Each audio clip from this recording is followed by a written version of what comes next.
Hello दोस्तों, स्वागत है आपका बालाजी कंप्यूटर इंस्टीट्यूट में।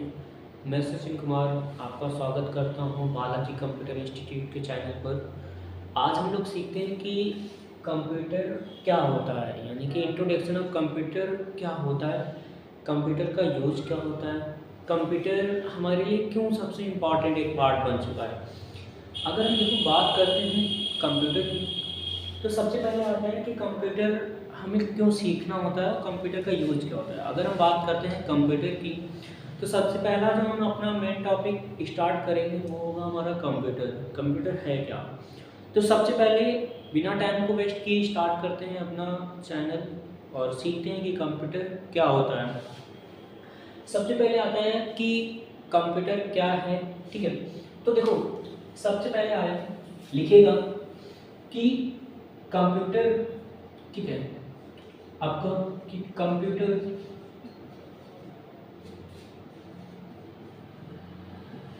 शब्द की उत्पत्ति, कंप्यूटर शब्द की उत्पत्ति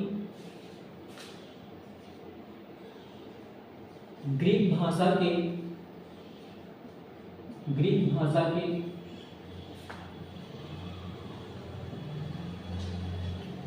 कंप्यूट शब्द से हुई है। अब जो आपका कंप्यूटर शब्द है, ये कंप्यूटर जो शब्द है ये एक ग्रीक भाषा के कंप्यूट शब्द से बना है। अब आप पूछेंगे कि कंप्यूट शब्द से बना है तो कंप्यूट का मतलब क्या होता है। ठीक है, कंप्यूट का मतलब होता है एक प्रकार की गणना करना, यानी कि बोल सकते हैं टू कैलकुलेशन, कि जो कंप्यूटर का इस्तेमाल किया जाता है वो किसी न किसी प्रकार की कैलकुलेशन करने के लिए ही हम कंप्यूटर का इस्तेमाल करते हैं। अब सबसे पहले जब भी आप देखोगे तो जो भी आपका कंप्यूटर है ये हमेशा कंप्यूट शब्द से बना है। कंप्यूट का मतलब होता है कैलकुलेशन करना, यानी कि हिंदी शब्द होता है गणना करना। ठीक है, यानी कि बोल सकते हैं कि कंप्यूट का अर्थ है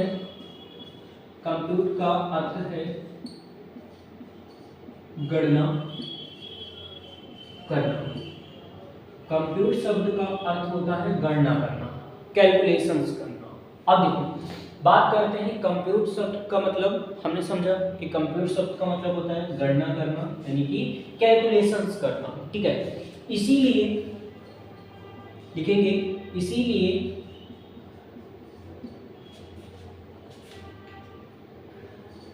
इसको हम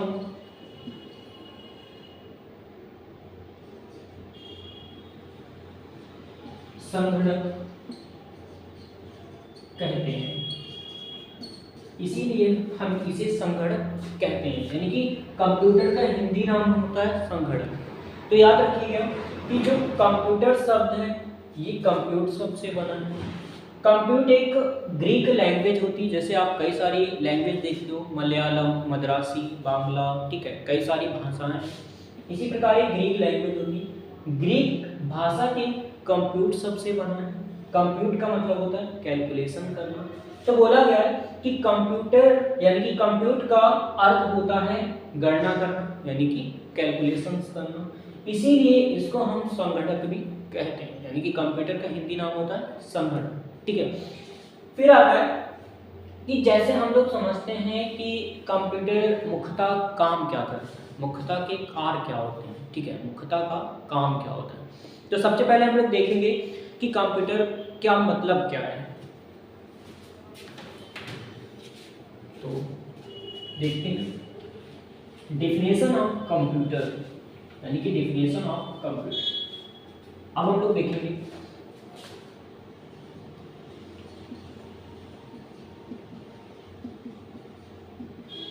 डेफिनेशन, लिखेगा कि यहां से लिखते हैं कंप्यूटर एक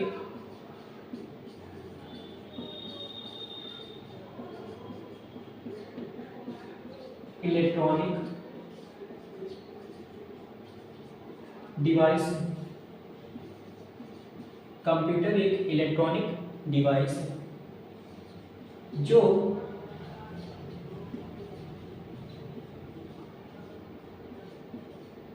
अंगगणित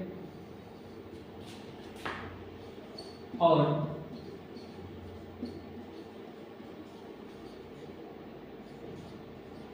तार्किक गणनाएं करता है। ठीक है, कंप्यूटर एक इलेक्ट्रॉनिक डिवाइस है जो अंकगणितीय और तार्किक गणना करता है। देखते हैं कि अब लिखते हैं कि computer is an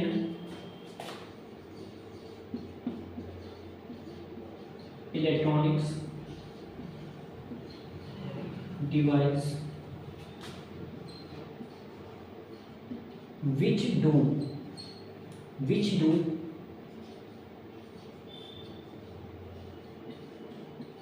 mathematical and logical operations। ठीक है, मैथमेटिकल एंड लॉजिकल लिख सकते हैं, लॉजिकल कैलकुलेशंस। ठीक है, कि कंप्यूटर दो प्रकार की कैलकुलेशन करता है, एक आता है मैथमेटिकल, दूसरा आता है लॉजिकल। ठीक है, तो बोल सकते हैं कि कंप्यूटर एक इलेक्ट्रॉनिक डिवाइस है। ठीक है, ऐसी डिवाइस जो हमारी बिजली से चले, वो डिवाइस हमारी कहलाती है इलेक्ट्रॉनिक डिवाइस। तो कंप्यूटर क्या आते हैं, एक इलेक्ट्रॉनिक डिवाइस है। ठीक है, जो बिजली से चलता तो इलेक्ट्रॉनिक डिवाइस। ठीक है, जो क्या करता है, अंकगणितीय और तार्किक। अंकगणितीय का मतलब होता है मैथमेटिकल और तार्किक का मतलब होता है लॉजिकल। दो कैलकुलेशन। मैथमेटिकल का मतलब होता है, मान सकते हैं कि माइनस लगा लो, ठीक है, आप प्लस कर लो, मल्टीप्लाई कर लो और डिवाइड बाय कर लो, ये chance. Plus minus multiply divide by, चार सम। लॉजिकल का मतलब होता है, लॉजिकल का मतलब होता है आप कर लो इक्वल, नॉट इक्वल टू। ठीक है, इसके बाद आप लेस देन, ग्रेटर देन, ये सारे साइन ये हमारे लॉजिकल के अंतर्गत आते हैं। जैसे समझते हैं कि जब करता दोनों कैलकुलेशन है तो इनको अलग अलग क्यों रखा गया। करता जब दोनों कैलकुलेशन है तो इनको अलग अलग पार्ट में क्यों डिवाइड कर दिया। कंप्यूटर तो दोनों कैलकुलेशन करता है। तो मान लेते हैं एग्जाम कि आप मान लेते हैं कि एक रिज्यूमे बनवा रहे हो। रिज्यूमे का मतलब एक प्रकार का बायोडेटा। ठीक है, कि किसी कंपनी में क्या किया, अपने जॉब के लिए अप्लाई किया, तो जो वहाँ का कंपनी का ओनर है वो आपसे आपका बायोडेटा मांगता है। तो बायोडेटा का मतलब हमने नाम दे दिया एक रिज्यूमे का। जैसे कि हम लोग क्या करते हैं कि रिज्यूमे बनवाते हैं तो हम अपना नाम दिखाते हैं, अपनी क्वालिफिकेशन दिखाते हैं, अपना एक्सपीरियंस दिखाते हैं, सारी चीज़ें हम पर निर्भर करती हैं। तो क्या हुआ कि जहाँ पर हम रिज्यूमे लगा रहे हैं वहाँ का जो मेन ओनर होता है वो हमसे बोलता है कि जो आपने क्या किया है, कि जो आपने 10th किया हुआ है या फिर आपने जो 12th किया हुआ है उसके जो मार्कशीट के नंबर हैं, जो मार्कशीट के नंबर हैं वो आप अपने बायोडेटा में ऐड करवा दीजिए, दिखा दीजिए। तो हम दिखाते हैं कि भैया क्या होता है कि हमारे मान लेते हैं इंग्लिश में 30 हैं, मैथ में 45 हैं, 50 हैं, इस प्रकार से हमारे नंबर। फिर होता है कि हम इन नंबर को कहीं ना कहीं टोटल करते हैं, यानी कि टोटल का मतलब नंबर्स को जोड़ते हैं। तो जब हम नंबर्स को जोड़ेंगे तो हमें प्लस के साइन का यूज करना पड़ेगा। तो ये साइन जो मैथमेटिकली के अंतर्गत आते हैं, इन साइनों का हम हर सॉफ्टवेयर में यूज कर सकते हैं। लेकिन लॉजिकल का मतलब होता है ऐसे साइन जब हम कंप्यूटर के अंदर एक्सेल सॉफ्टवेयर पढ़ते हैं वहाँ पर हम कैलकुलेशन करते हैं, जो कि कैलकुलेशन हमारी greater than, less than, equal to, not equal to, इनसे रिलेटेड होती है। तो हम उन साइनों का एक्सेल सॉफ्टवेयर में यूज करते हैं। तो ये याद रखिएगा कि मैथमेटिकल के अंतर्गत जितने भी साइन दिए गए हैं इन साइनों का हम हर सॉफ्टवेयर में यूज कर सकते हैं। लेकिन लॉजिकल का मतलब ऐसे साइन जो कि हम ओनली इन एक्सेल में यूज करेंगे। तो याद रखना कि कंप्यूटर आपका इलेक्ट्रॉनिक डिवाइस होता है कि जब भी कंप्यूटर क्या करते हैं कि कंप्यूटर जब भी हम ऑन करते हैं तो कंप्यूटर ऑन करने के बाद सबसे पहले हम कंप्यूटर के अंदर किसी न किसी प्रकार के डेटा को एंटर कराते हैं। तो जब भी आप किसी न किसी प्रकार के डेटा को अगर आप कंप्यूटर के अंदर एंटर कराओगे तो वो डेटा हमारा एक प्रकार का कहलाता है इनपुट। इनपुट का मतलब एक प्रकार का कोई भी डेटा हो सकता है। डेटा का मतलब बोल सकते हैं एक प्रकार के रो फैक्ट्स यानी कि रो फैक्ट्स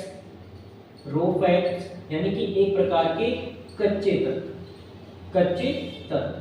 ठीक है भैया, हमने क्या किया कि कंप्यूटर के अंदर हमने किसी न किसी प्रकार का डेटा एंटर कर दिया। डेटा का मतलब जो भी आप कंप्यूटर के अंदर इंफॉर्मेशन को टाइप करते हो वो इंफॉर्मेशन हमारी कहलाती है डेटा। अब इंफॉर्मेशन का मतलब भी हमारा समझते हैं कि डेटा हमारे पास, देखो डेटा भी हमारे पास दो प्रकार का होते हैं। एक आपका अल्फा न्यूमेरिक डेटा, एक आपका अल्फा न्यूमेरिक डेटा और दूसरा हमारा आता है ओनली न्यूमेरिक डेटा। अब डेटा भी हमारा दो प्रकार का। अब अल्फा न्यूमेरिक डेटा मतलब ऐसे वर्ड्स जो हम अल्फाबेट भी शामिल हो, नंबर भी शामिल हो। जैसे मान लेते हैं कि आप कोई गवर्नमेंट फॉर्म फिलअप करा रहे हो, आपने जो फॉर्म फिलअप कराया उसमें हर एक चीज में कॉमन होती है आईडी पासवर्ड। यानी कि जब आप कई सारे गवर्नमेंट ऐसे फॉर्म होते हैं जो कि ओनली एक ही बार उसका रजिस्ट्रेशन होता है, तो क्या होगा कि आपने जो पासवर्ड बोला फॉर्म अप्लाई करते समय वो बिल्कुल सिंपल सा बोला कि ऐसा करिएगा कि जैसे मान लेते हैं कि आपका नाम है अमन, ठीक है, तो आपने बोला कि जो पासवर्ड है वो अमन इस प्रकार से, ये आपका कैपिटल होना चाहिए और @1 2 3 ये पासवर्ड रख दीजिएगा। ये क्या रख दीजिएगा? पासवर्ड रख दीजिएगा। अब पासवर्ड ये आपने रखवा दिया तो ये किस प्रकार का डेटा आपका बन गया? ये डेटा बन गया आपका अल्फा न्यूमेरिक डेटा। ये आपका डेटा बन गया अल्फा न्यूमेरिक डेटा। कैसे ये समझ में आया कि ये डेटा हमारा अल्फा न्यूमेरिक डेटा है? क्यों? अल्फाबेट भी शामिल है, नंबर्स भी शामिल है, तो हमारा डेटा बन गया। तो बोला जा सकता है कि कंप्यूटर में जब भी आप किसी न किसी डेटा को एंटर करते हो तो वो डेटा क्या है आपके लिए? तो वो डेटा कहलाता है हमारा इनपुट। ठीक है, और इनपुट का मतलब होता है ऐसा डेटा जो बाहर से कंप्यूटर के अंदर ट्रांसफर किया जा रहा हो, भेजा जा रहा हो। आप टाइपिंग करते हो, टाइपिंग करते समय कोई भी अल्फाबेट, कोई भी नंबर आप बाहर टाइप करते हो कीबोर्ड में, वर्ड कहाँ होता है? अंदर, इनपुट। ठीक है, तो क्या हुआ कि बोला जा सकता है कि कंप्यूटर के अंदर जो डेटा और डेटा में जो @ है ये किस प्रकार का डेटा है? अल्फा न्यूमेरिक डेटा या न्यूमेरिक डेटा? तो आप क्या बताओगे? ये जो डेटा है वो हमारा एक प्रकार का अल्फा न्यूमेरिक डेटा है। आया समझ में? ठीक है, तो ये चीजें होगी। तो हमने क्या किया कि कंप्यूटर के अंदर हमने जब इनपुट दिया तो इनपुट में हमने कोई नंबर दे दिया। मान लेते हैं कि हमने दे दिया 15 08 और हमने दे दिया 19 और दे दिया हमने 47। अब ये किसी का रोल नंबर भी हो सकता है, किसी की मान लेते हैं किसी का कोड हो सकता है या किसी भी चीज का पासवर्ड हो सकता है। तो कंप्यूटर ने क्या किया? कंप्यूटर ने इस पर प्रोसेस करना स्टार्ट कर दिया। प्रोसेस का मतलब होता है रिसर्च करना, प्रोसेस। अब रिसर्च क्या करना? ठीक है, रिसर्च करना यानी कि बोल सकते हैं कि खोज करना। रिसर्च करना यानी कि खोज करना। ये कंप्यूटर क्या करेगा? खोज करेगा कि ये जो नंबर दिया हुआ है आपने ये किस प्रकार का नंबर है और इस नंबर का मतलब क्या है। प्रोसेस करने के बाद जो कंफर्म रिजल्ट आता है वो हमारा कहलाता है आउटपुट, और इसी आउटपुट को हम लोग बोल सकते हैं इंफॉर्मेशन। अब देखो, समझते हैं इंफॉर्मेशन। आउटपुट का मतलब तो हो सकता है एक प्रकार का हमारा रिजल्ट, हमारा परिणाम। ठीक है, तो क्या हुआ कि हमने कंप्यूटर को ये नंबर दिया। जब कंप्यूटर ने प्रोसेस किया, प्रोसेस करने के बाद जो कंप्यूटर को जो परिणाम मिला, रिजल्ट मिला, वो मिला ये एक डेट क्या? 15/08 और 1947। ये कंप्यूटर को एक डेट मिली और कंप्यूटर ने क्या ढूंढा कि 15 अगस्त 1947 को हमारे देश को स्वतंत्र किया गया था। तो इसका पूरा बायोडेटा इसने दे दिया। तो ये क्या है हमारा आउटपुट, इसी आउटपुट को हम लोग बोलते हैं इंफॉर्मेशन। और इंफॉर्मेशन क्या है, एक प्रकार के पक्के तत्व। अब देखो पक्के तत्व, अब बोलते हैं पक्के तत्व। अब देखो हुआ क्या कि हमने कंप्यूटर को एक दिया था रो फैक्ट यानी कि कच्चे तत्व, ठीक है। कंप्यूटर ने क्या किया, उन तत्व को पक्के तत्व में कन्वर्ट करके हमारी इंफॉर्मेशन को हमारे सामने प्रोवाइड कर दिया। तो ये प्रोसेस होता है हमारे कंप्यूटर के अंदर। आया समझ, ठीक है, कोई दिक्कत? अब समझते हैं। अब आता है कि कंप्यूटर के जनक, यानी कि बोल सकते हैं father of computer. Father of computer किसे कहा जाता है? तो फादर ऑफ कंप्यूटर कहा जाता है चार्ल्स बेबेज को। चार्ल्स बेबेज को ही हमारे फादर ऑफ कंप्यूटर कहा जाता है, चार्ल्स बेबेज। Charles Babbage. अब भैया चार्ल्स बेबेज को ही फादर ऑफ कंप्यूटर क्यों कहा जाता है, जबकि जो आज के कंप्यूटर वो तो हमारे चार्ल्स बेबेज के नहीं हैं? तो देखिए होता क्या है कि आप कहीं इंस्टीट्यूट में, कहीं कॉलेज में, कहीं स्कूल में आप पढ़ाई करते हो, ठीक है, या मान लेते हैं कि आप प्राइवेट कहीं वर्क करते हो, ठीक है। तो वो क्या होता है कि एक प्रकार का हम लोग क्या होता है कि वो एक रास्ता देखते हैं कि इस हिसाब से हमारा वर्क होता है। तो चार्ल्स बेबेज ने क्या किया कि कंप्यूटर का आविष्कार किया, लेकिन आज के कंप्यूटर वो चार्ल्स बेबेज के नहीं है। तो चार्ल्स बेबेज ने क्या किया कि एक रास्ता दिखाया कि कंप्यूटर को इस तरीके से डेवलपमेंट किया जाता है, ठीक है। तो जो आने वाले लोग थे वो चार्ल्स बेबेज के आविष्कार के ऊपर ही उन्होंने रिसर्च किया और कंप्यूटर को लॉन्च कर दिया। तो रास्ता तो चार्ल्स बेबेज का था, लेकिन वर्क कोई भी करो तो हम फादर ऑफ कंप्यूटर किसे बोलेंगे? चार्ल्स बेबेज को। इन्होंने सबसे पहले क्या किया था, ठीक है, चार्ल्स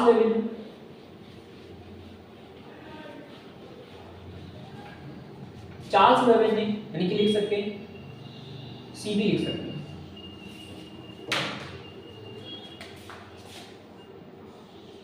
सीबी, लिख सकते हैं। चार्ल्स बेबेज ने सबसे पहले एक इंजन का आविष्कार किया, इंजन का आविष्कार किया। चार्ल्स बेबेज ने एक इंजन का आविष्कार किया। अब यहाँ तो हम कंप्यूटर के बारे में पढ़ रहे हैं, लेकिन हेडिंग में इंजन दिया गया। देखो एक क्या होता है, बहुत बड़ी बड़ी मशीनें होती थी, मशीनें जैसे हम लोग जनरेटर नहीं चलाते घर में, चारा काटते हैं, ट्यूबवेल चलाते हैं, इसी प्रकार से थे कंप्यूटर, लेकिन कंप्यूटर एक मशीन की तरीके थे, काफ़ी बड़े बड़े कंप्यूटर, तो उनका नाम पड़ गया इंजन। तो चार्ल्स बेबेज ने एक इंजन का आविष्कार किया, कब? 1822 को एक इंजन का आविष्कार किया, और उस इंजन का नाम रखा उन्होंने difference engine. Difference engine, difference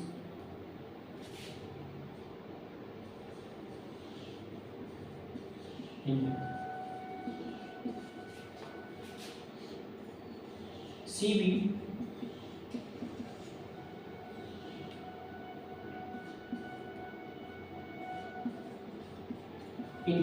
invented the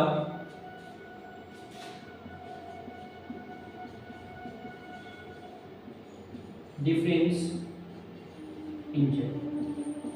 Charles Babbage ने एक डिफरेंस इंजन का आविष्कार किया था। अब ये काम क्या करता था, ये तो काफी बड़ा था। देखो होता क्या है कि जितनी भी दशमलव के बाद की संख्याएं, ठीक है, जैसे मान लीजिए कि यहाँ पर लिखा है 8.0003333, इस प्रकार से ये दशमलव के बाद की संख्या हुआ। क्या कर देते हैं यहाँ पर 33333।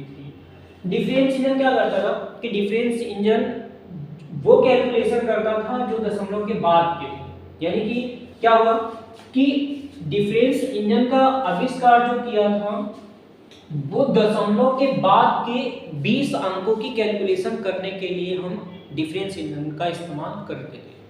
अब मानव ह्यूमन के लिए तो ये पॉसिबल नहीं है कि दशमलव के बाद की आप कैलकुलेशन कर सको, लेकिन वो कैलकुलेशन हम किससे करते थे? डिफरेंस इंजन से। तो बता सकते हैं कि डिफरेंस इंजन का जो आविष्कार किया गया वो दशमलव के बाद के 20 अंकों की कैलकुलेशन करने के लिए ही हम डिफरेंस इंजन का इस्तेमाल करते थे। तो लिख सकते हैं कि डिफरेंस इंजन का आविष्कार डिफरेंस इंजन का आविष्कार दशमलव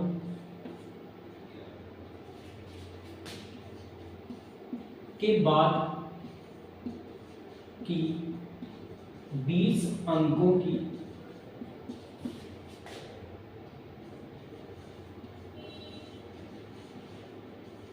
कैलकुलेशंस करने के लिए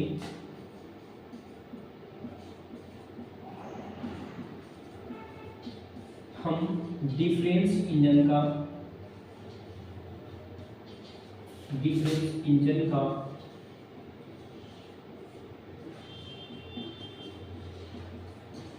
इस्तेमाल करते हैं जी। कि डिफरेंस इंजन का आविष्कार 20 अंकों की यानी कि दशमलव के बाद की 20 अंकों की कैलकुलेशन करने के लिए हम अब डिफरेंस इंजन का आविष्कार करते हैं, यानी कि इस्तेमाल करते हैं। अब क्या हुआ, चार्ल्स हेनरी ने क्या किया, फिर एक दूसरा आविष्कार किया। कब? 1837 या 38 के बीच में फिर से इन्होंने एक इंजन का ही आविष्कार किया। लेकिन पहले इन्होंने क्या किया था? पहले इन्होंने डिफरेंस का आविष्कार किया था, सेकेंड में इन्होंने किया था एनालिटिकल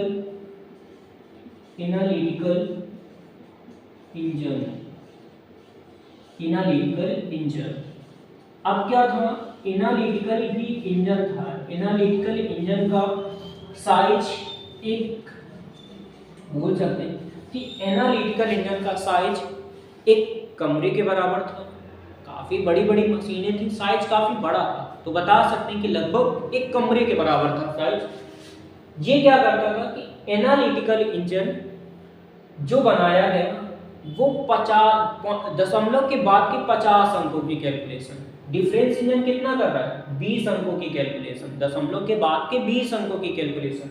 लेकिन जब एनालिटिकल इंजन का आविष्कार किया गया तो दशमलव के बाद के 50 अंकों की कैलकुलेशन करने के लिए हम एनालिटिकल इंजन का इस्तेमाल करते हैं। तो बता सकते हैं कि इसका आविष्कार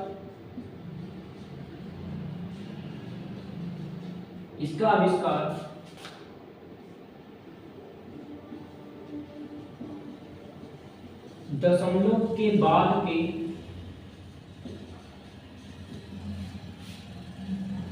50 अंकों की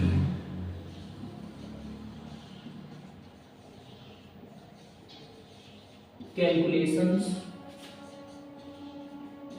करने के लिए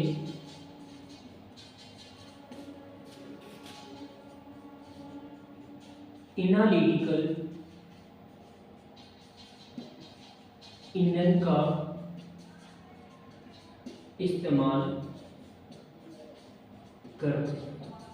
अब दशमलव के बाद के 50 अंकों की कैलकुलेशन करने के लिए हम एनालिटिकल इंजन का इस्तेमाल करते हैं। कि डिफरेंस इंजन की मदद से हम 20 अंकों की कैलकुलेशन कर सकते थे, लेकिन एनालिटिकल इंजन कहाँ तक पहुँच गया? 50 अंकों की कैलकुलेशन करने के लिए। अब क्या हुआ कि एनालिटिकल इंजन कैलकुलेशन तो करता था, लेकिन स्पीड बहुत स्लो थी।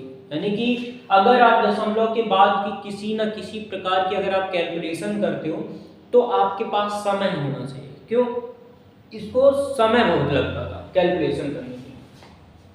तो हुआ क्या कि जब एनालिटिकल इंजन था आज ही की तरह वर्क करता था, कि जैसे आज के कंप्यूटर को आप इनपुट करो, ये क्या करते हैं? प्रोसेस करते हैं, और रिजल्ट हमें आउटपुट देते हैं। रिजल्ट हमें आउटपुट देते हैं। तो हुआ क्या कि जब हमें आउटपुट प्रोवाइड होता था तो बहुत समय लगाता था, ठीक है। तो हुआ क्या, 1842 में इसमें एक प्रोग्राम दिया गया। प्रोग्राम का क्या दिया गया कि जब इनपुट दिया जाता है, आप प्रोसेस करते हो, लेकिन रिजल्ट बहुत देर बाद देते हो, तो रिजल्ट को टाइम से प्रोवाइड करने के लिए 1822 को एनालिटिकल इंजन में प्रोग्राम दिया गया। प्रोग्राम का मतलब चेंजमेंट, अपग्रेड करना, कुछ नए फीचर डालना, वो चीजें हमारी एक प्रकार की प्रोग्राम्स, ठीक है। प्रोग्राम देने वाली व्यक्ति का नाम था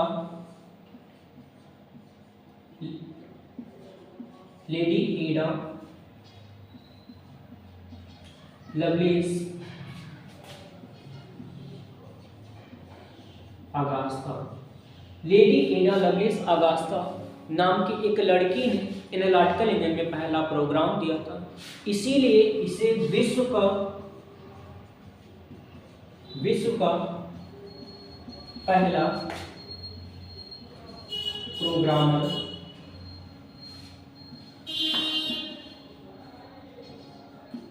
कहा जाता है। वर्ल्ड्स फर्स्ट प्रोग्रामर, यानी कि विश्व का अगर कोई पहला प्रोग्रामर है तो वो लेडी एडा लवलेस अगस्ता नाम की एक लड़की, जिसकी वजह से जब भी हम कंप्यूटर में इनपुट करते हैं, कंप्यूटर प्रोसेस करता है, तुरंत हमें आउटपुट प्रोवाइड कर देता है। तो ये आज का कुछ नॉर्मल टॉपिक था जो कि हम लोगों ने डिस्कस किया। अगर आपको कोई प्रॉब्लम है, कुछ नई चीज़ें सीखना है, आप हमारे चैनल से जुड़िए, हमारे चैनल को लाइक करिए, सब्सक्राइब करिए। अगर आपको हमारा कंटेंट समझ में आता है तो आगे बढ़ाइए, यानी कि शेयर करिए। मिलते हैं अगले वीडियो के साथ, तब तक के लिए धन्यवाद।